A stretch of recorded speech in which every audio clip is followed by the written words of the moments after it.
दे के कैद कलहप दी मैकूं थी जो आए उडराक मरेंदे। देख के मैकूं खिलण पाए गए लगदे वत कोई ढाक मरेंदे। और ओ जल्दी थी बर्बाद वेंदन जंदे सजण चलतरे होंदन। जेरे वण ते पतझड़ ढुकदी है उंदे भोएं ते पतरे होंदन।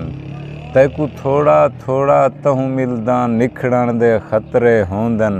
मशहूर मिसाल ए सुण कामिल अतरें दे कतरे होंदन। जो है अंधारा उशा करो यारो, कूड़ सच तू जुदा करो यारो। चधार नफरत दी राजदारी है, मन दा शीशा सफा करो यारो। कौन पैरें दे विच दफींदा पए, हेठ ते भी डिठा करो यारो।